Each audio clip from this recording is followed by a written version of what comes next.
Welcome everyone to the Beards and Bible podcast. Do you like my new jingle? Dude, no, it's... You're going for creepy, you nailed it. You nailed it.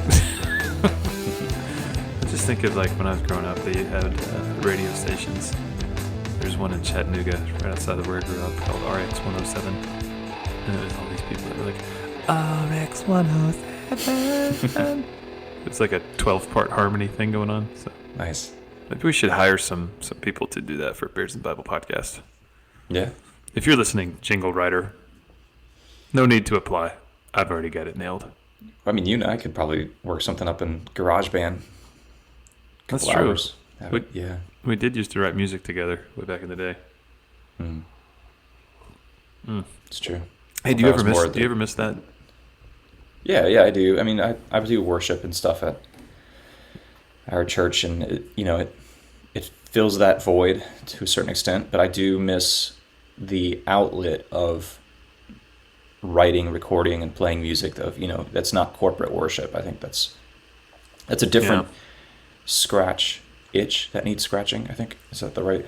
It's true. I stepped away from leading worship when I became a lead pastor in 2017, and I haven't done anything in terms of playing music publicly in about 5 years. And it's darn near killing me, Gabe. Yeah. I really want to get a band together and call it Stephen Curtis Chapstick. And I just want to do gutter punk renditions of Stephen Curtis Chapman songs. So you could play drums, I could play bass, and then we just need a guitarist. And can you imagine how much fun The Great Adventure by Stephen Curtis Chapman would be? Just screamed, saddle up your horses, we're gonna drown out things. What's that song? My Face in This World. My face. That's Michael W. Smith. Is that okay? But that would be a great one. Yeah, it would be. Looking for a reason, all that I can find to find my face in this world. Like every song would just be like 20 times fast. Yeah. 20 times faster than the actual song, and then it would be all the same chords as like a Misfits song. Yeah. But it would Stephen Curtis Chapstick. Just love that it's 5:21 in the morning, and your kids are probably hearing you downstairs or wherever, screaming Stephen Curtis Chapman songs. Yeah. And you're like, leave me alone, That's kids. Pretty typical. Don't disturb your daddy. He has to get his musical outlet. Dad needs therapy. Yeah. So speaking of which, faithful listeners, so Gabe and I are recording this early in the morning because it's the only time we could, because we're both very, very time deprived with children and jobs and ministry and things. And I thought that waking up at 5 a.m. and recording a podcast before work, I would be the only one in my house awake. But as I started getting ready and coming to the office this morning, my 6-year-old and my 4-year-old have already been up for I don't know how long. Just hanging out in the bedroom, playing, doing their thing. And they come down the stairs acting like everything's just great. And I was like, guys, you guys know you're going to be exhausted by the end of the day, and you're probably going to get in trouble because you're going to be so tired. So, I don't know what's going on with it, but it's a thing. So, yeah. It's like the good old days, Anyway. when we used to get interrupted by our kids, and then we got all professional, and our kids stopped interrupting our podcasts. Yeah, now we're getting back to our roots. Yeah. Kind of like Rocky and Rocky 3, Yeah. Oh, Gabe. And there goes the door to my office so my dog can come in. Speaking of interruption. Hayden, can you shut that door for us? Thanks, Chief. Already off to a good start. So Gabe, today we're talking about something that does affect our families, does affect our children, does affect all of us in some way, and that is we're talking about the economy. And not just that, we're talking about like, as Christians, money is not supposed to be our God. Money is not supposed to be the thing that we focus on. Like, we are going to be okay as believers regardless of what's happening with the economy, both globally and here in the U.S. We're recording this, but it does have an impact on us. And so we're going to be talking today just about that relationship between us, our money, what the Bible says about how we treat it, and then just words of wisdom for how do we steward money well right now in the economic situation that we're in. So, Sweet, let's do it. When did you first realize that the economy was changing, and how did that start to impact you and your family and maybe your family budget? Well, I kind of saw the writing on the wall when they started issuing every American thousands of dollars worth of printed currency and sending it out in the mail during COVID shutdowns. I was like, wait a second, Yeah. you can't. And then also like shutting an entire economy down, like just freezing it, unless you're, quote unquote, necessary business. Essential worker. There you go. But just shutting it down just overnight, and I was like, this economy is like it's like a whole ecosystem that has all these different moving parts, and it's very complex and intricate. You can't just shut it down and expect it just to pop back up and just be normal again. You can't do. I mean, you might be able to do that for a day or two, and it might be able to survive that. But like for I don't know how long it was. Depending on the state you lived in, it was weeks and weeks.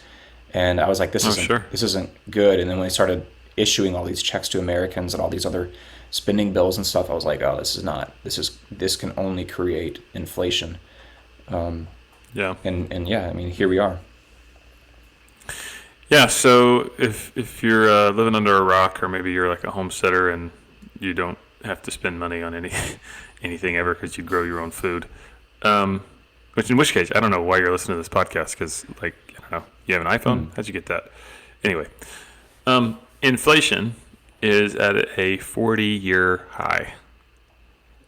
In just this year, it's risen 9%, and we're in August at the time of this podcast. So we could hit 11, 12% by the end of the year, and some economists are forecasting that. It rose 7% in 2021. So in a year and a half's time, it's risen 16%, which is alarming. Like, that hasn't happened since 1981. And just to put it in perspective, like a healthy inflation was like 2% in 2019 and 1% in 2020. So it is out of control.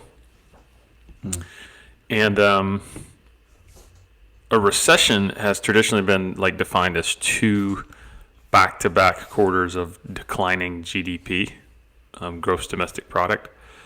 So basically, like when the economy suffers two economic quarters in a row, then economists will say that's a recession.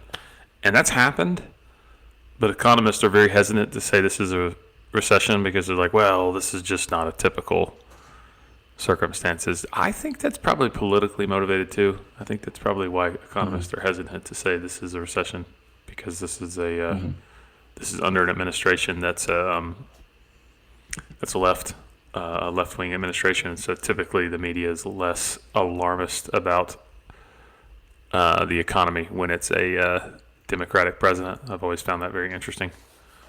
Yeah. Well, it's an election year too. Midterm elections coming up. Yeah, exactly. Yep. So what that means for us is that inflation has caused rising prices of just about everything. I don't know about your electric bill, but our electric bill this past month was about $100 more expensive than it has been. Goodness. Wow. Yeah. Yeah, I know energy prices are going up here in Alabama, but I don't know to what yet. Yeah. Yeah. Oh, and I got the bill and I was like, oh my gosh. First I thought, like, my kids have been leaving the door open on a hot afternoon. I'm trying to heat the whole neighborhood. On that note, real fast, Josh. Yeah. The boys had a friend over the other day, and they were all piling up at the door. Your kids ever like pile up at your front door and they wait for you to come unlock the door, and they're just like standing around the front door and they're blocking your access to the door. and you're like, guys, Yes. and they're just like all trying the knob over and over. No, I'm going to be the first one in. I'm going to be the first one in. And they're like, the door is locked. You can't get in. Anyways, they had a couple friends with them, and one of them is like notorious for leaving my door open to my house. Like, drives me crazy. And don't you hate it so when it's like they're someone all- else's they're all- kid that does it? they're all piled up at the door, right? And I'm like walking like 30 feet towards the door, and I'm like, guys, I have the keys. Like, you need to get out of the way. I have the keys. Make a hole for me to get through so I can. And they're just like standing there. No, I'm the first one. I'm the first one. I'm the first. And I'm like, okay, guys, everybody, stop. Listen to me. And they all turn around and listen, and like scared, you know. And I'm like, there's one rule in my house. If you walk through the door, and I was like, wait a second, the last person through the door shuts the door. And as soon as I said it, I was like, oh man, I'm that dad now. I'm a dad. I just like embraced it. Yeah. Anyways, Oh man, it's sorry so to funny derail when you. you start. No, that's hilarious because I do that same thing too. I'll be like, "We have one rule," and as I'm saying the rule, I'm making the rule up as it's coming out of my mouth, and I'm realizing it kind of doesn't make sense as I'm saying it. You know? Yeah. Yeah. Anyway, our electric bills But nationwide have gone up, is what I was trying to say. A lot of consumer goods have gone up. I was at the hardware store last month trying to pick up some weed killer, and I didn't see. I've been using this weed killer around our fence. We live on 6 acres, and we have a fence row around the front of our property, and so I've been spraying down in between the fence row with this weed killer, and they didn't have it at our local hardware store. And I asked the guy, I was like, "Hey man, you guys have carried this in years previous. Like, what's going on?" And he said that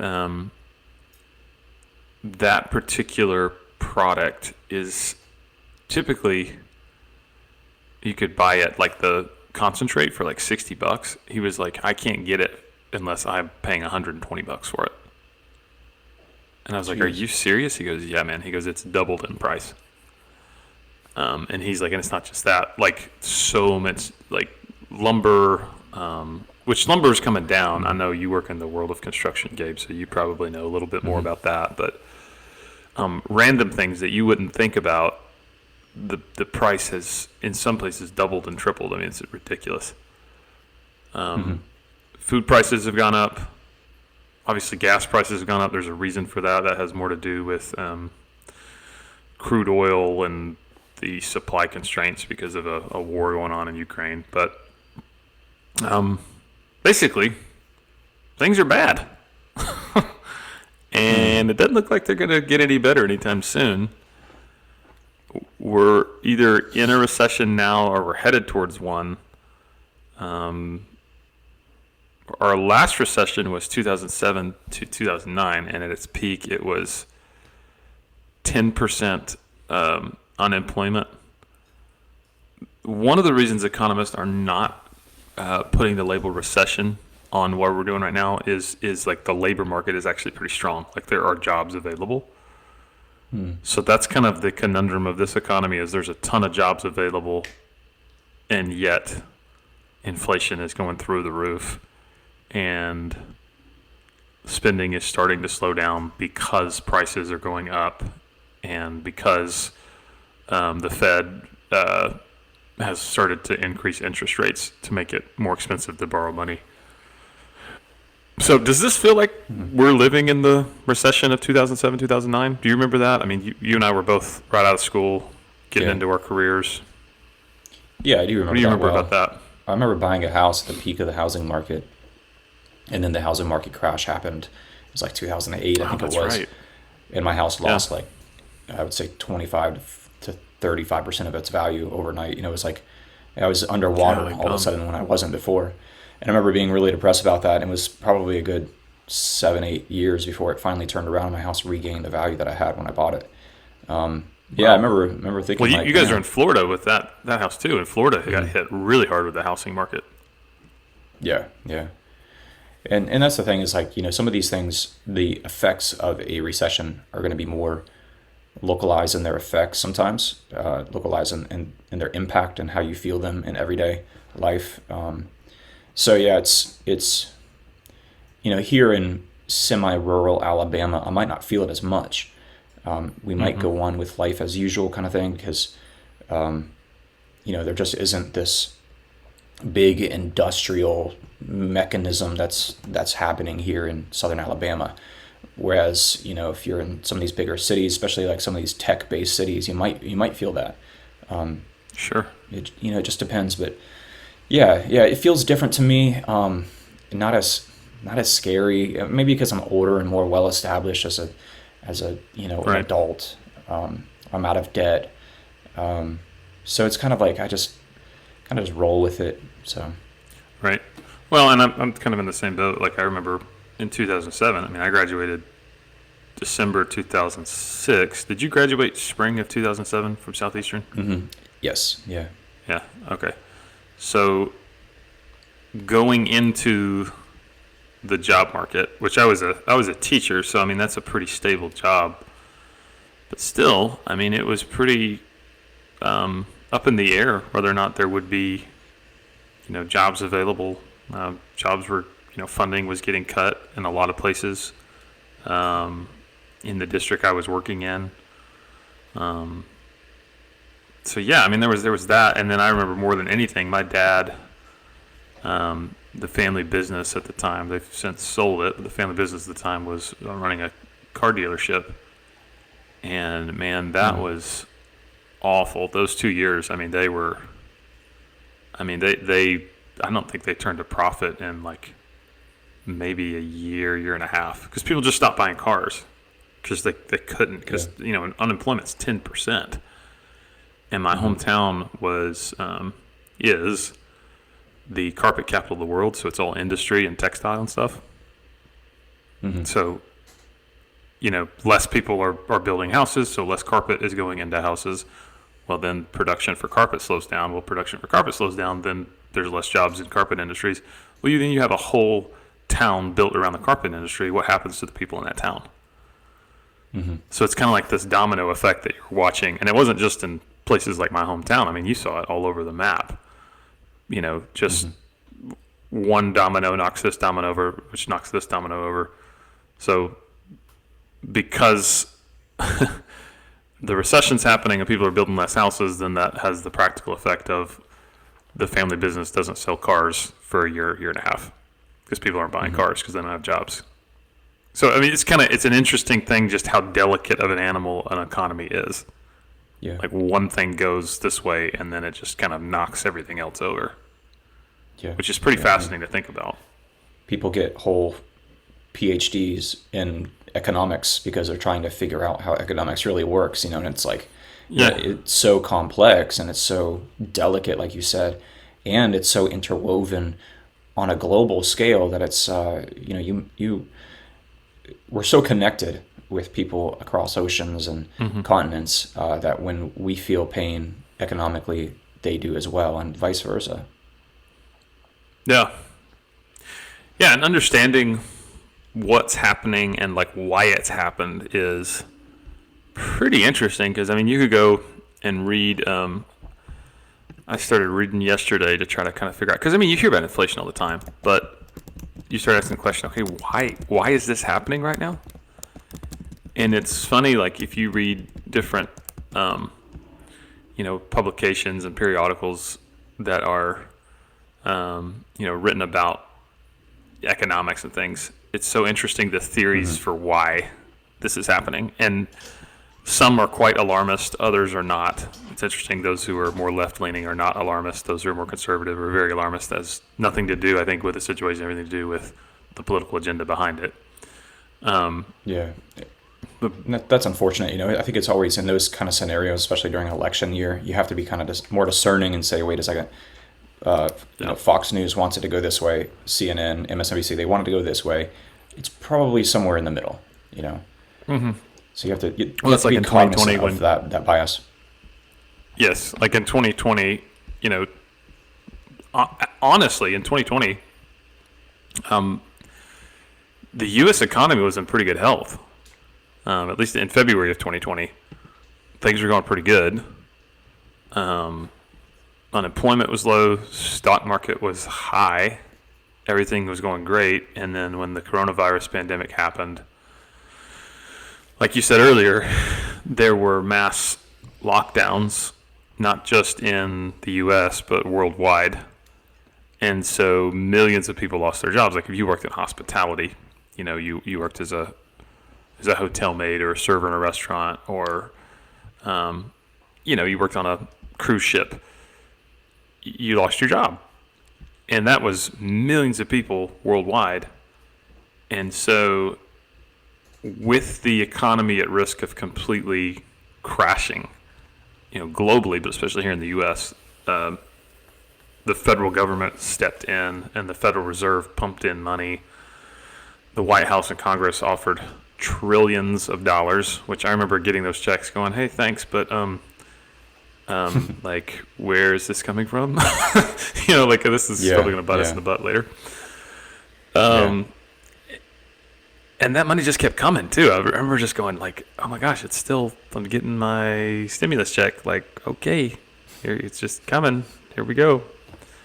So, slowly but surely, I don't know what it was like in Alabama, but probably around June, July of 2020, businesses started to reopen. Workers started getting hired back. At the beginning of 2021, everything had reopened. Life was resuming. People were still getting stimulus checks, and people were spending money in droves. And it turns out, and I know this is a shocker to some folks, it was definitely a shocker to me, if you give people money for free, they gonna spend it. Shocker. So what happened was, it turned out people were actually spending more money than anybody had expected. And the economy started growing too fast. People were buying furniture. They were buying cars. They were buying houses. They were buying groceries. And so there's this economic principle called supply and demand. And if the demand is higher than the supply, prices go up. And sometimes when prices go up, people stop spending money because things are too expensive. But in 2021, probably because you had a lot of people that had extra money laying around because we had stimulus checks that not everybody needed, people didn't stop spending money. They actually spent more, and prices went higher and higher and higher and higher and higher and higher. And then you had things like supply chain shortages because of COVID lockdown stuff. So like some folks that go to our church that moved from California would talk about, I guess it's in Huntington Beach, California, how there's like this port where all these supplies come in off of cruise ships. And it's just like backed up, and there's, supply chain stuff. So I don't, imagine like a household product that you can't get and it's just sitting on a barge somewhere in the middle of the Pacific Ocean. And so what does that mean? That means all the other product like that is available, that price is going to go up because there's not that many of it. That's supply and demand at work, right? So the Federal Reserve tried to say, okay, let's help out. Let's get the inflation under control. Let's make interest rates higher, which makes it more expensive to borrow money. So your interest rate was, we refinanced our house in February. This is so funny to me. March 1st, 2020. And we were like, we got a steal of a rate. It was like locked in at 3%. We're like, there's no way it could ever go lower. And then in 2020, like it dipped down to where we had creditors calling us, you could refinance at 2.75%, all these crazy, like it's insane. But in the past year, I think interest rate now, last time I checked, was in the 5s, maybe even 6s. So explain that. Like, why is raising the interest rate, why does that make it more expensive to borrow money if somebody's listening? You're basically, interest rate is what kind of like banks across the board will charge you to borrow their money. So, that's how they make their money off of you borrowing it. And that's what we call an interest rate. So when that goes up, you're less incentivized. You have less desire to want to take money out from a bank and borrow that money. And that, it becomes more expensive. So that kind of like trickles down to you're basically forcing and trying to correct that supply and demand relationship where you're trying to slow down the demand and forcing people's hand to kind of like, hey, stop buying, and stop Right, right, right, borrowing. right. Um, and so, yeah, you're in effect tampering with something. Again, it's like the Federal Reserve and the federal government. It's like whenever they see a problem, they step in and like, we got this. Don't worry. They create like two or three more problems beyond that, that are Yeah, exactly. unforeseen problems. So yeah, it's Well, and basically, his we created a false demand. The federal government created a false demand, which is, by issuing all these checks, like you said, here, look, we're gonna issue all these checks, and then hey, we're gonna lay you off for an unforeseen amount of time and pay you to not right. work, basically. And then you're gonna buy all this stuff, like you said, and buy all these things around the house and a car and all that stuff, and then oh, everything's going to open back up, and then everything suddenly magically becomes all expensive. Oh well, we can fix that too, and it's like, no, at some Yeah. point we need to be like, let's just stop letting you try to fix things, because it just makes it worse. Yes. Well, I mean, do you think, like, is it just the fact that we had a lot of extra money laying around because people were getting stimulus checks that didn't really need it? Do you think that's why we kept spending as prices kept going up, or do you think it was boredom because people were stuck at the house, or do you think it's we as Americans are exceptionally materialistic? Because I think that has something to do with it Yeah. too. Like, why do we as Yeah. Americans have these ridiculous spending habits that the rest of the world doesn't seem to have? Yeah, I think it's a combination of all the above. Like, remember, I was a teacher at the time, and I was working from home and teaching from home via Zoom. And so I would teach half the day. I would record these videos and sign these things online. And then, yeah, I'd spend the second half of the day like getting caught up on projects around the house that I really wanted to get done. So that necessitated me going to Lowe's or Home Depot and, different places. And those places, when I'd Excuse me. walk into a Lowe's, it was insanity to walk into a Lowe's. It was like Black Friday every day at a Lowe's. Yeah, and they couldn't 6 feet keep stuff on apart. the shelves. It was Yeah. like, oh man, it was crazy. Yeah. I remember struggling to find parking spots at Lowe's. For those who don't know, Lowe's is like a big hardware store, like a big corporate box store that we call it.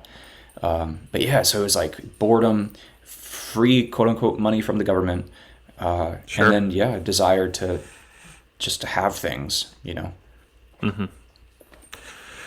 Yeah. So to complicate things even more, in March of this year, you have rising inflation, you have a increasing demand and a shrinking supply, and then Russia decides to invade Ukraine, and that disrupted the global supply of crude oil and even things like wheat in parts of the world. And so,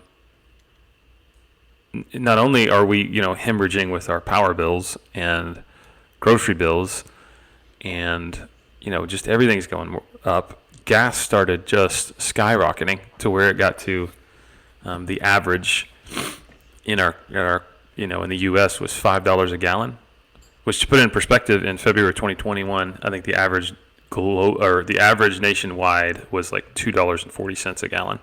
Now, of course, that's more expensive in other places than, my brother lives in California, and gas this summer got up to $7.50 a gallon. Wow. Yeah. So, like, it gets to a certain point where as a private citizen or a consumer, you look at it and you go, man, like, this is getting to the point where even just having a family and just trying to live as a private citizen, this is so difficult. And you're also seeing, because of the economic situation, people leaving metro areas in droves because it's too expensive and it's become cost prohibitive to live in those places. So there is a great migration happening of people moving from parts of the country to more affordable. Like here in Middle Tennessee, where I'm at, in the greater metro Nashville area, every week, and I'm not exaggerating, every week I meet a new couple in our church that has relocated from California. Wow. Um, and I talked to a couple this past Sunday at church who moved from the Silicon Valley. They moved from, I think it was the San Jose area. And this dude is sharp. He's got his master's in like linguistics, and he works in technology. He works in AI systems. He's an adjunct professor. He's a young guy, probably around my age, sharp guy. You work in the tech sector, you make good money. And he and his wife told me we could not afford to live where we were living. Like we couldn't buy a house. We couldn't afford to. We couldn't even afford to survive just as a family. We have 2 children and there's us. Like we couldn't do it. So we had to leave and come to a place where we could actually live and survive. And Tennessee fit the bill for us. But So yeah, I feel like every state that is like a sanctuary state like that, like I think a lot of people are moving to Florida and Alabama, Tennessee, places where the cost of living is still really low. The powers that be need to sit those people down in a room and be like, hey, welcome to Tennessee, and let's talk about why you're coming here.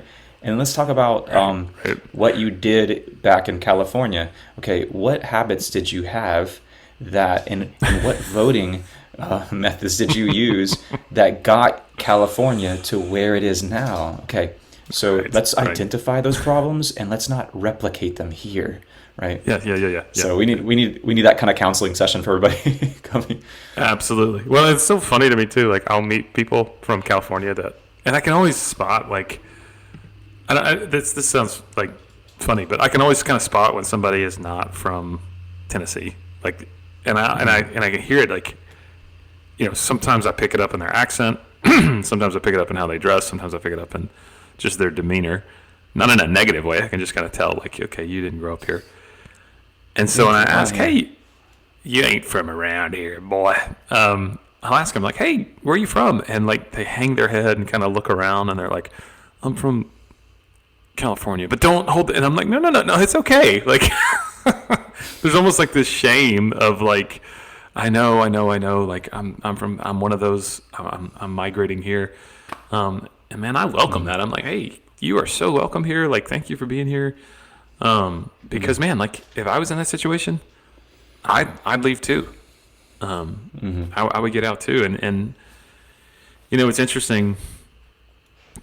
There are people from the film industry that are wanting to come to places like Georgia and film. I mean, Georgia has become one of the premier destinations for people to film movies or TV shows because they don't have the same tax situation that they do in California. They don't have the same like eco and green, environmental laws that prohibit a lot of stuff from happening as they do in California. And so you got a lot of people from Hollywood moving to Georgia, my home state. And what's interesting is Georgia right now is kind of a swing state. So Georgia was traditionally and always has been a red state, a very conservative state. And now because Atlanta's growing, because you have all these people moving from the West Coast to Georgia because it's cheaper to work in Georgia, now they're bringing their politics. And I think it's so funny because I'm like, the reason that you're in that state is because of the economic ease and then now you're trying to bring in your politics, which is by default going to make it just like the place you left. Like, I don't understand that. I help build houses for a living, and there was a guy, a home buyer, who was walking through a house that was built by our company.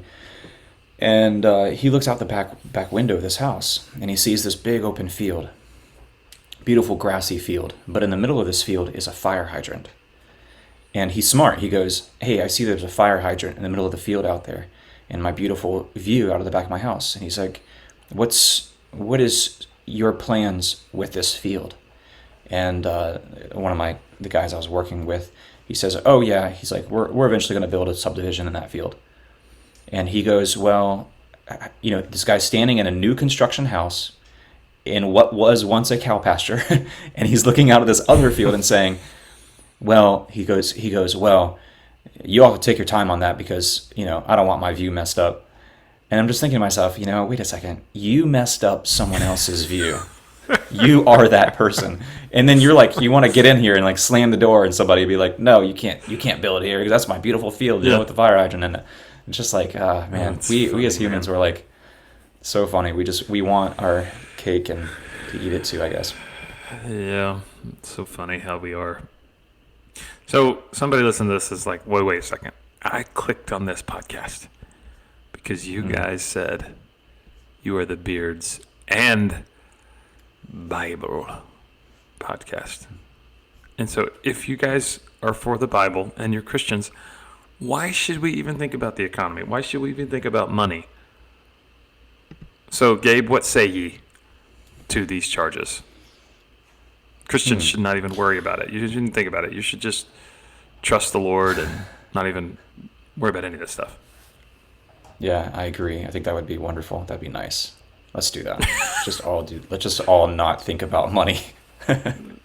And let's just all like move into school buses in some national forest somewhere and live out of. That'd be wonderful. But that's just not, that's not reality. That's not living holy and set apart. I mean, it is in some ways, I guess, but that's not healthy. I think what we have to figure out how to do as believers is live in society and function within society, and do it in a way that brings glory and honor to God, and not compromise on our values and our principles. But God doesn't care about money, but he will use it to his advantage if we have it. And I think it's important to understand that if we're in this, if we're kind of halfway checked into this economy and into this system of like currency and stuff, we can use it to advance his kingdom and to bring repair to this world and lift others up with it. But in addition, I think one of the most important things we can do with our money is to put a stable roof over our families' heads and give them love and upbringing and discipleship using that money that we make out in the world. But yeah, it's funny how we look at the story of Jesus and how he interacts with money. It's like he tells us to give to Caesar what is Caesar's, but I mean, he catches a fish and pulls money out of a fish in a way of saying like, guys, look, you need to operate with this stuff. You need to use this. You can interact with this stuff. But just remember, it's all just fictitious at the end of the day, right? Right.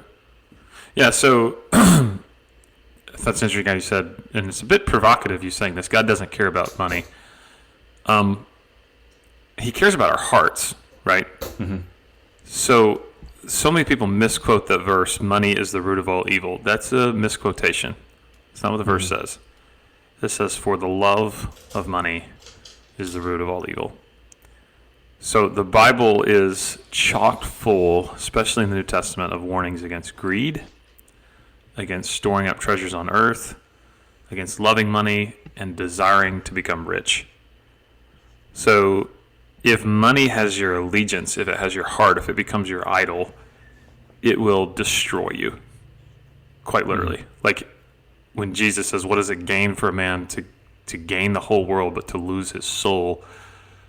There are so many people who get drunk on the pursuit of more, and they can't see clearly. They can't see their own need for a savior because they think they have everything they need because of money, and that's why money's dangerous, right? But it's not that money is evil.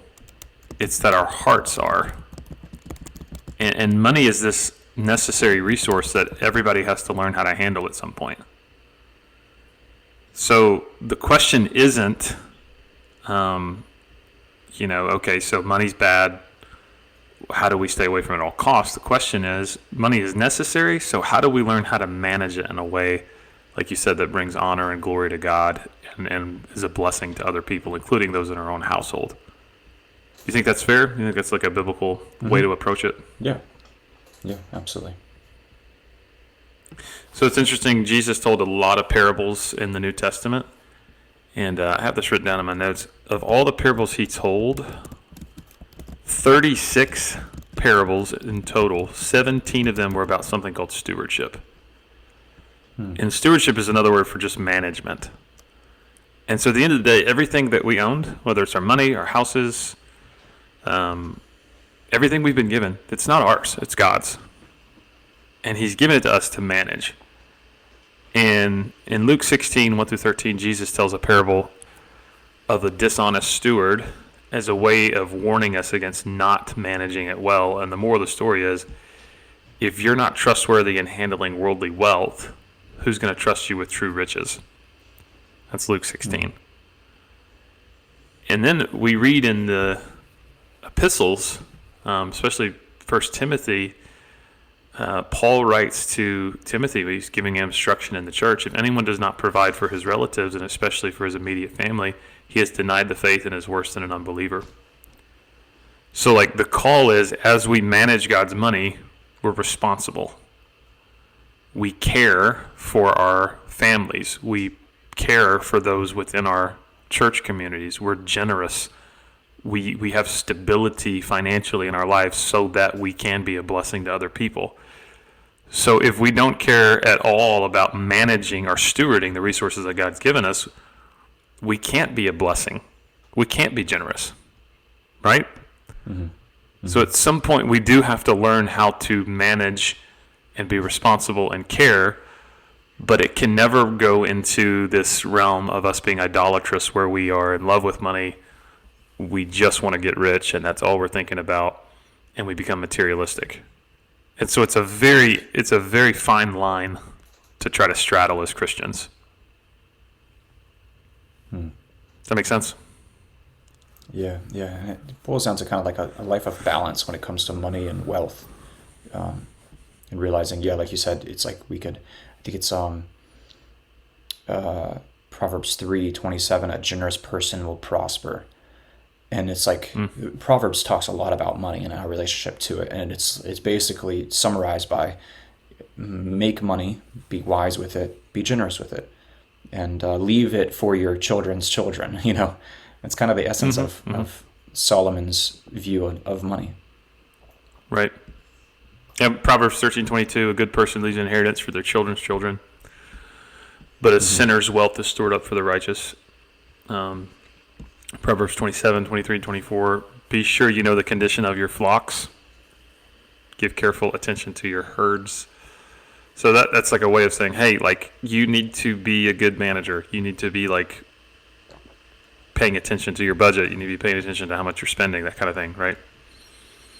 And then the book of Proverbs is pretty discouraging of careless debt. Some would say all debt. I would say careless debt because I don't think it's wrong to borrow. Like if you're building a house, like I don't think it's wrong to have a mortgage, right? But the Proverbs 22:7 says the rich rule over the poor and the borrower is slave to the lender. Proverbs 22:26 and 27 says, be not one who shakes hands in pledge or puts up security for debts. If you lack the means to pay, your very bed will be snatched from under you. So I guess there were bed repo men back in the book of Proverbs. If you didn't pay, they would repossess your bed, right? So we are told so many times, be responsible, be generous, manage it well, because when you manage it well, you give glory and honor to God. And it's just logical. If you're not managing your money well, you'll have nothing to give. So there's no way for you to be generous if you're, every month going, oh my gosh, where'd it go, right? So there's some false theologies of money. There's the prosperity theology. That is, financial affluence is always God's will for every believer. So faith, positive speech, and giving will always increase your wealth. I think we've done episodes about that many times, talked about how that's not true. Yeah. There's poverty theology, and that is probably less common, but it's still a thing. And that is, poverty is always God's will for every believer. And if you live in poverty, you're really devoted to God. And if you have any kind of wealth, like you have a house or anything like that, you aren't really following Jesus, right? And so I would say that neither of those are biblical. Those are false theologies of money. I would say stewardship theology is the most biblical way to view money, and that is everything we have has been given to us by God. It's 1 Chronicles 29:12 that says, riches and honor come from you. So none of us really own anything. We don't take it with us when we die. We didn't come into the world with it. Jesus told 17 parables about stewardship. So as a steward, what we're saying is everything I have is God's. How much is right for me to keep for myself? And how do I manage this well? So Gabe, how have you seen like false theologies of money impact people's spiritual lives? Yeah, and I've seen it give people false hope and false, you see people's expectations kind of build up because they're like, oh, if I just give, or, mail in this check, it's like to these people, usually they have no relationship with, but they've been duped into believing this theology. And then eventually what happens is they run out of money that they can give away, or they lack the money for basic necessities. And then they begin to get angry, usually at God for not fulfilling those promises they were told would be fulfilled. I've seen that play out. But I'm also reminded, going back just a little bit, about Luke 8, and there's a character in Luke 8 that's really important. Her name is Joanna, and she's one of these women who is delivered from evil spirits. And after being healed, she accompanies and actually finances the ministry of Jesus and the 12 disciples. And it's like, they don't say to Joanna, like, you need to quit your job and you need to just be on the road with us. It actually seems like she is a big financier of the ministry and of what they were able to do because of her funds coming in, because of her stewardship, which I think some people speculate her husband was actually the manager of Herod Antipas's household estate. And maybe she had some side businesses going on as well. But so it's like you can use your income in your business to help support people who have a call to be in full-time ministry, and that's very biblical, and that's very, very important for those who are not called to be in full-time ministry, that we support someone who is doing the work of ministry to continue to give. So I hope I'm not getting too ahead of the notes here, but I've seen bad theology play out in people's lives, and ultimately it is satanic in the way that it makes them doubt the promises of God and the faithfulness of God. Yeah, no, that's a sad day, I think, when you see someone who has been given a false teaching about what God has to do if you mail in this check, or you pray this way, or you're going to prosper if you do this, and it's just untrue. But instead of going, well, maybe this isn't true about God, it becomes, well, God didn't do this for me, therefore God doesn't love me, or I don't have enough faith, or yada yada yada. And man, I'm sure you have too. I've encountered this in Africa. Prosperity gospel teaching takes off in developing countries where people have next to nothing, because you tell somebody God's will for you is to be rich when you're living on less than $1 a day. That's an appealing message. Yeah. And it's so discouraging to see, come to a village or come to a church and somebody else got there first that did a miracle crusade or this, that, and the other, and they've told all these people, hey, just give money and it's gonna, double and triple and all this, and it's just like, guys, like, let's talk. And I also want to caution listeners. Well, I was just going to say, I want to caution listeners to, Dave Ramsey says, and we should do like a game who can quote Dave Ramsey the most in this episode. But Dave Ramsey I've met him. Have you met him? What? I don't think you've met him. No, I haven't. I would love to. He says one of the best ways to get money is to go to work and earn a paycheck. And it's just so simple, but it's true. And it's like, we as Christians, sometimes we can get kind of caught up and fall prey to some of the weirdest multi-level marketing things that are out there. Things that, like I call them faith-based multi-level marketing, where it's like, oh, you mean like essential oil? I wasn't going to get specific, but yes. And that's the thing, though. That's the thing, is like they pitch them as being themed around your health, and then they weave in like scripture verses and stuff like, oh, and this is the oil that was used in the tabernacle, and if you put this on your boo-boos, if you put this on your hemorrhoids, it will go away. And it's like, no, just stop, okay? Just go to the Dollar General and get some preparation balm of age. Gilead. This is the Man, balm but it's of like, Gilead. like Yeah. we buy into these things and we're like, oh, let's sell these to all our friends and have these parties and do all this stuff, and it's like, just stop. Shh, Just go get a job and earn a paycheck. Yes, go get it. Yeah, just stop. Exactly. Yeah, I think where I've seen false theologies of money impact people is I think people think that they can be given a cheat code to economic success if they have a certain theology of money. I don't know if that makes sense or not. Like, instead of just managing your money well, being responsible, not living beyond your means, working a job, stewarding it well, that's how you gain economic stability. There are people that think that somehow like God's will is for them to get rich overnight and, I'm going to sell, I don't know why they always talk that way, but in my mind they do. I'm going to sell my balm of Gilead essential healing oil. And it's like, with God's help, I'm going to prosper.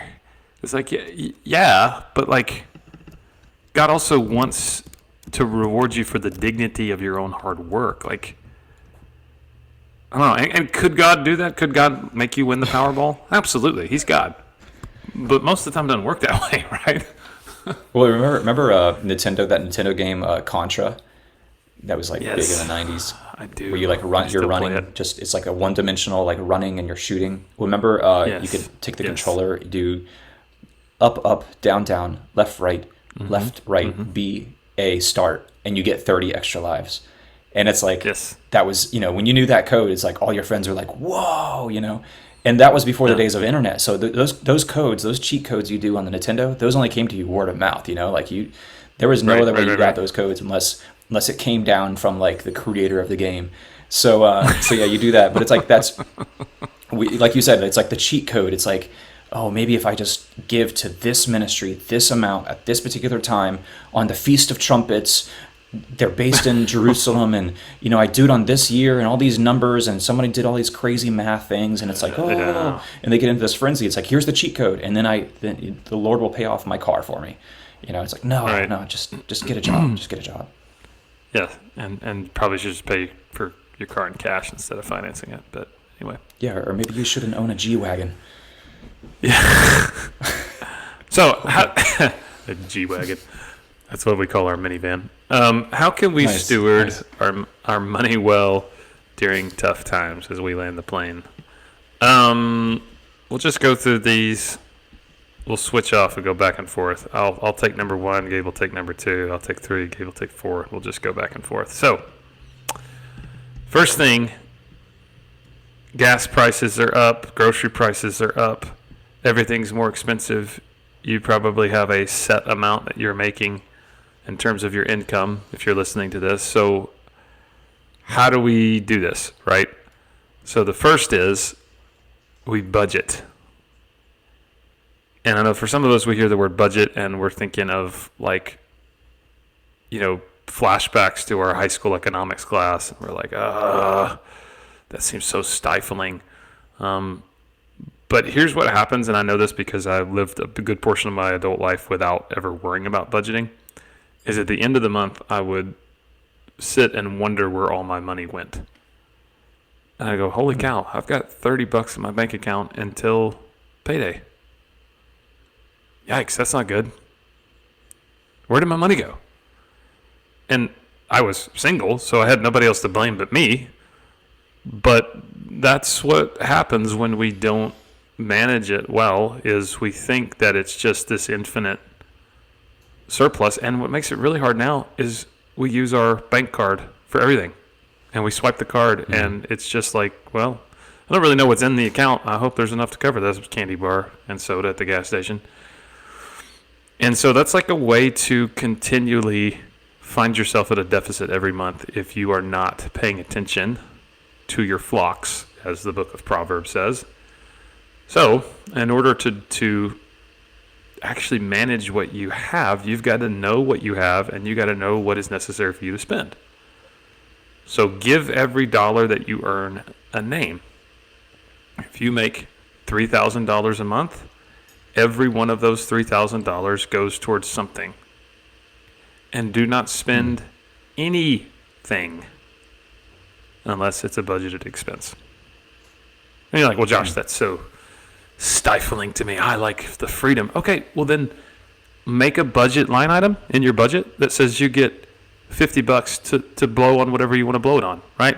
Mm-hmm. You can go get a Nachos Bel Grande from Taco Bell every day if you want, right? That's $50. But if you don't keep track of your spending, and if you don't manage where that money is going, you will blow your money, and you will consistently find yourself behind the 8 ball every stinking month. And I know that because I was that guy until my mid-20s. And I had a come to Jesus moment and had to realize, like, I'm going to be broke the rest of my life if I do not start spending my money like an adult instead of like a 12-year-old. I know I'm being a little bit mean this morning, but I think I needed that to kind of get kicked in the chest a little bit and go, holy cow, like, I am being so irresponsible. And it really is more of a spiritual issue. Because the Bible says, like, hey, manage your money well, and you're just going, oh, cool, well, here's my bank card, swipe, swipe, swipe, swipe, swipe, swipe, then you're not managing it well. Yeah. So, one of the good things budgeting I do apps. with premarital, one of the things I do with premarital counseling when I counsel a couple is I tell them, hey, you have 1 month, we're going to meet again. In that month, you and your potential spouse, you're going to sit down and you're make the most detailed budget you could possibly make with your projected incomes when you're married. And then Stacy and I go through it like a fine-tooth comb, and there's one couple that we just gave that assignment to, and they have to come back with a budget like that, and we're going to go through it and just pick it apart and kind of set them on a good financial terms when they get married that way. Yep, and I've got some folks listening to this that I did their premarital counseling and did the same thing with them, and I wish somebody would have done that with me. Mm-hmm. They didn't, because I think a lot of times we're afraid to get into somebody else's life and ask them money about questions. Ask them money about questions. Ask them questions about money. I switched the words around there, like Yoda. Well, it saves my time. Yeah, it saves me time on the back end of things because I'm not having to counsel that couple when they're running into financial hardship and struggling with money. Yes. So it sets them on a better course, I believe. Absolutely. So good budgeting apps, everydollar.com. That's put out by the Ramsey Group. That's what Jenny and I have used. Before that, for years, we used an Excel spreadsheet that somebody had given us. And that worked well until Every Dollar came out, and you can have it on your phone. You can have it online. Mint, M-I-N-T, is a good app. Good Budget is a good app.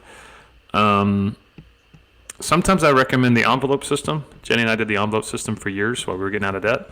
And that is, at the beginning of the month, you take out cash and you put your gas money in an envelope. You put your grocery money in an envelope.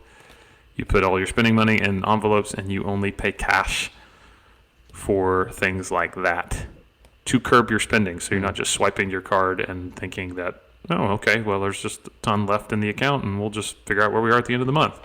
No, there's not an infinite surplus in your bank account.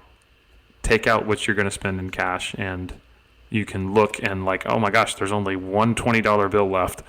I guess we can't go to the movies tonight. Okay, that's great. Don't go to the movies tonight. Stay home. Redbox it, right? And you'll be okay. But budgeting is probably the most important skill to learn if you're going to steward your money well. That's number one. All right, Gabe. Yeah. Bring us some wisdom. And I will say, if you have a budget line item of buying Taco Bell every day, I hope you have a budget line item of buying toilet paper every day. But I digress. I knew you could say that. I don't know how. The next principle I want to talk about, which is a very good principle, is to have around 3 to 6 months of expenses saved up in an emergency fund. Now, these are not 3 to 6 months, because I talk about people mention this to people, and they're like, they kind of scoff at this idea, and they seem like it's unattainable or something. But this is not 3 to 6 months of your normal lifestyle. This is 3 to 6 months of you living like you're on the verge of being homeless, okay? So this is not you going to the movies. This is not you buying 5,000 water balloons for your kid's birthday party. This is not you, you know what I'm saying? Like, this is you living really frugally. So it might be, it might be $10,000 to $12,000. It might be just $5,000. I don't know. It's up to you. But this is going to help you tremendously because next summer your AC is going to go out, or next month your transmission on your car is going to go out, or God forbid 6 months from now you're going to get laid off from your job. And having this 3 to 6 months expenses is going to buy you time to look for another job. It's gonna set you up where you can pay cash for that repair on your car, and there's a quick turnaround on that. You can keep your job, and things like that. But also, it's just gonna give you peace of mind. And when life throws all kinds of stuff at you, and the last thing, you can control some of these variables, especially within your marriage. And I believe couples really fight a lot about money. And if you can remove that stressor out of your marriage, I think your marriage will be healthier, be on a firmer foundation, and then you just have to worry about the things that are more outside of your control. But also, just think about creating a fund. So like, I'm thinking ahead. I'm thinking, okay, my water heater in my house it's 18 years old. It might go out any day now. I need to be setting some money aside in a separate account or whatever. For when that happens, I have that money there, and I can go ahead and just get that replaced. But also be looking further out into your future with things like your kid's college, or right now for our family, I'm looking at a vehicle.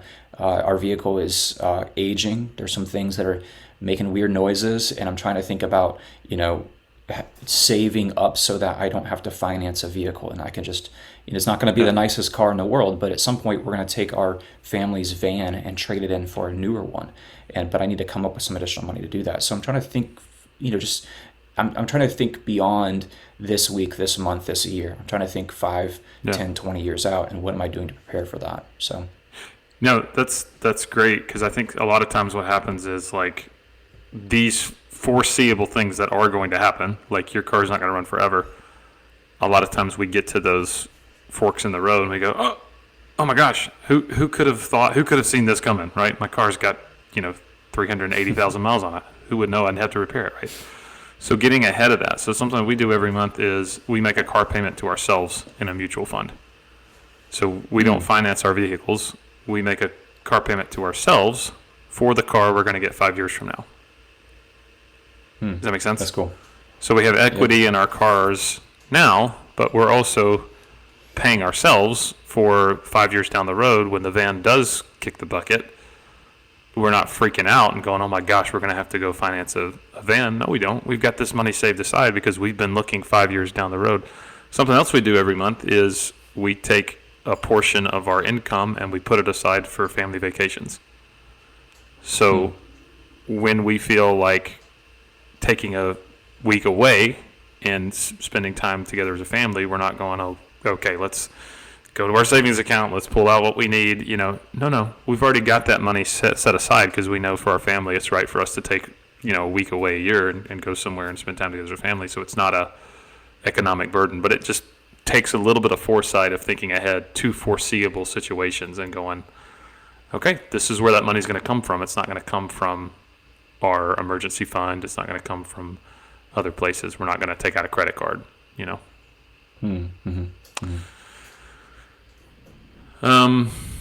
So the next thing I'd say to steward your money well, especially right now in the midst of a really tough economy and probably a recession, is to slow down your spending.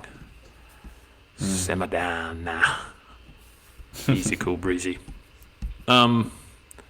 Right now is probably not a great time to make major purchases on stuff you don't really need. It's just not. I know there are folks that may have extra right now because you may be thinking, oh my gosh, I just got a raise. But think about this for a second. Your raise that looks like more dollars may actually not be a raise because everything else is more expensive. Right? So you think that that's a raise. It's not really a raise. It's just like your paychecks is going up to keep up with how expensive everything is right now. So it may look like on paper you're making more money than you've ever made, and you're thinking, man, I can go blow it all. What? Not really, right? And it's probably wisdom to go, hey, I don't know what the economy's going to look like a year from now, so I don't need to stretch my budget to the max to go buy something right now I don't really need. Yeah. And where I see this really, biting families in the butt is not people going out and blowing it on, fancy jewelry or, new Camaros or, opulent things. It's just lifestyle stuff, like eating out or going to the movies or more streaming services than you really need or gym memberships you don't really use. And so I think it's right for us to look at our lifestyle and go, hey, do we really need to eat out as much? Do we really have to go to the movies? I mean, it's fine, and if you can afford it, to go see a movie every now and again, but you don't. That's not like a necessity, right? Just going shopping and walking around and buying stuff that you didn't think you needed until you saw it on the shelf. And you may not think, well, that's just $30, that's just $40, but you do that a couple times throughout the month, and dude, that compounds. Like that will hemorrhage your family budget. And so right now is probably a good time to get out of the habit of doing that, because that's going to bite you in the butt as we move forward in the economy. So, and also like maybe even adapting your vacations, like going on a staycation if you get a week off work, or maybe going to visit family, going camping instead of going to, going on that cruise. So slowing down your spending. Yeah, I'll say that just the habit of packing your own lunch when you go to work is huge. Yes. And bringing your I'm own so coffee. bad about that. I mean, that's coffee that's like $3 or $4 a cup.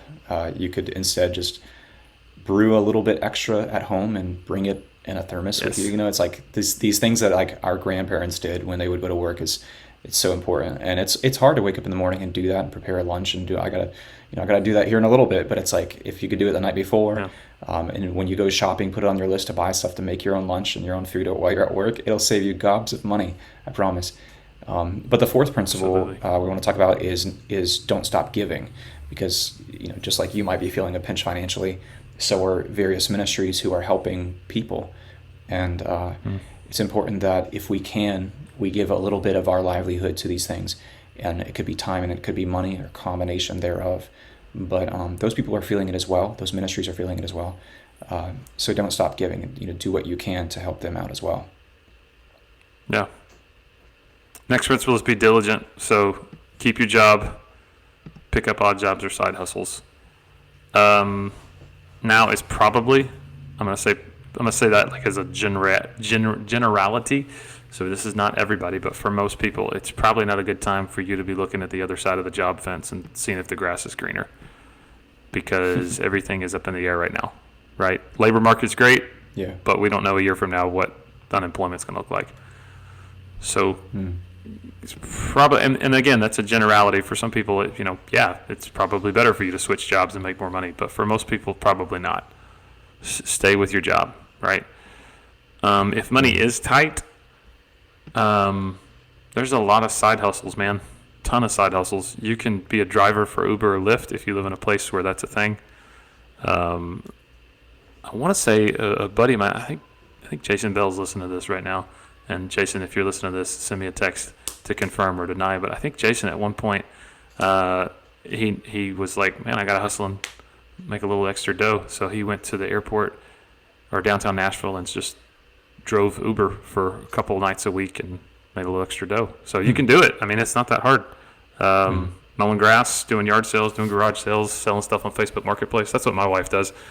If there's like something that the kids need or something she needs, she's like, oh, I'll just sell this on Facebook Marketplace. And she does really well. She bought a new vacuum cleaner entirely financed from selling stuff on Facebook Marketplace. So There's ways to do that. That's awesome. Yep. Did Next one. did the vacuum kind of suck? You're full of the yucks today, my friend. I am. So the sixth principle is to look for bargains. So this is tough. So looking for coupons and deals. Stacy loves to get things that are buy one get one. She gets like BOGO. 16 of that. Yeah, it's like she'll come home with like In bulk. You're like, six what are you? bags. Yeah, 6 bags of like dish soap. And I'm like, we just spent $300 on dish soap. She's like, buy one get one, and we're gonna use them eventually. And it's like, well, where are we gonna store all these things of dish soap? Yeah. We have to like get a storage unit to just to Just for dish or done dish soap. But- yeah, that's funny. But also another thing we do is we have an egg girl, and we don't spend $6 for organic eggs like they have at Walmart or the grocery store or whatever. We instead buy them from a girl who goes to our church, and she has her own chickens, and she sells them just to make some side money. She's like 12 or 13, I can't remember. And cool. she does this That's really awesome. cool thing. I think they're $3 a dozen. They're like organic eggs, free range eggs. They're very tasty, and they're cage free. But she decorates her egg cartons with little messages and stuff. And Oh, cool. so it's really cool, and it helps her out, and it's cheaper for us, and we burn through some eggs, let me tell you. But also, Yeah, we do too. there's no shame. Yeah, there's no shame in going to the Goodwill as well. Like Yep. you can find some awesome clothes at the Goodwill, Yes, you can. or the Salvation Army or whatever. So I think it's partly a pride thing, like a status thing. We don't want to be seen wearing something or going somewhere and shopping for clothes, but especially for kids clothes can be insanely expensive. Gosh, man. And yeah, those clothes that your kid grew out of, put them in a bag, store them up, put them somewhere in a closet. You either hang on to them for your next kid, or you give them to someone in your church or your homeschool group that has a kid in that age range that's coming up. That really means people have done that for us a lot. They'll give us clothes that their kids have grown out of. And, oh yeah, my kids love that. They go through the bags and they're like, Rocco used to wear this shirt. That's awesome. And they like put it on. They just love that, I remember Rocco wearing this shirt, and I think he's the bomb. And just stuff like that, You just think about other people that way, and don't just donate it right away. Try to give it away if you think someone could use it. Absolutely. Yeah, and that's something that's so funny. All those things that we've done too. Secondhand clothes for kids that's our lifeline. Like, our kids don't wear anything new because they don't need to, because it's either hand-me-downs from one of their siblings, or somebody within the church goes, hey, we don't need these clothes anymore, and we get trash bags of really nice clothes that their kids wore when their kids were our size. And our kids wear them, and then when our kids are done with them, we bag them up and send them to somebody else. Because kids grow so fast, Not everything has to be name brand. I'll say this too, and maybe you can send me hate mail if you want. If you can't afford to eat organic, you probably don't need to be eating organic. Can I say that? Because I've done budgets for people, and they're hemorrhaging every month, and like, oh, we only shop Whole Foods. I'm like, that'd be great to shop only Whole Foods, but you can't afford Whole Foods. You got like a Dollar General budget, and you're thinking that so like, if you can't afford to shop at Whole Foods, grow a freaking garden, or take up big game hunting, or go find a local farmer and figure out a way to do it. But just because, okay, I'm gonna get off my soapbox. All right, last one, and they'll be done. You got a Whole Foods taste while you're living on a Sam's Choice budget. Exactly. You should be drinking Dr. Thunder, but instead you're drinking Dr. Pepper. I'm trying to think of all the different Sam's Choice and Best Value, all the Mountain Lightning, off-brand Mountain Lightning. Yeah. Last is this: look out for other people within your community that may be hurting, within your church that may be hurting. Like, if you're feeling the squeeze of a tight economy, and I know almost everybody listening to this is, you can be sure there are other people within your life that are probably impacted harder than you are. And so I think it's really easy when we have a economic situation like this to be looking and going, oh my gosh, I can't believe this price is going up, or we can't help anybody. Like, no, there's other people who are hurting more than you are, and you may not be able to help everybody by giving to them financially because you may be strapped, but you can do things like, hey, we made a big pot of soup tonight and there's more than what we needed. Why don't we take this family within our church dinner? Or, hey, my kids just outgrew all this clothes. Why don't I take this bag of clothes to this family that we know down the street that they just had a baby, right? But the book of Proverbs says, whoever shuts their ears to the cry of the poor will also cry out and not be answered. So my hope and my prayer is for us as believers, we will have hearts that are soft to the people around us that are in need. So. For sheezy. Yeah. For sheezy. Gabe, thanks, man. I know we went over today and you've got to get to work, and so do I. But I appreciate you, man. Yeah. Thank you all for listening. If you have any questions, feel free to email us. If you have any topic ideas, especially, we want this to be an audience interactive podcast. So if you have questions, if you have topic ideas, please email them to us, and we'd like to at least entertain them. Absolutely. Before we shut them down gloriously and tell you you're stupid. No, just kidding. We would never do that. We just wouldn't do your suggestion. Anyway, thank you guys for listening. Everybody go out there and make that bread today. See you guys.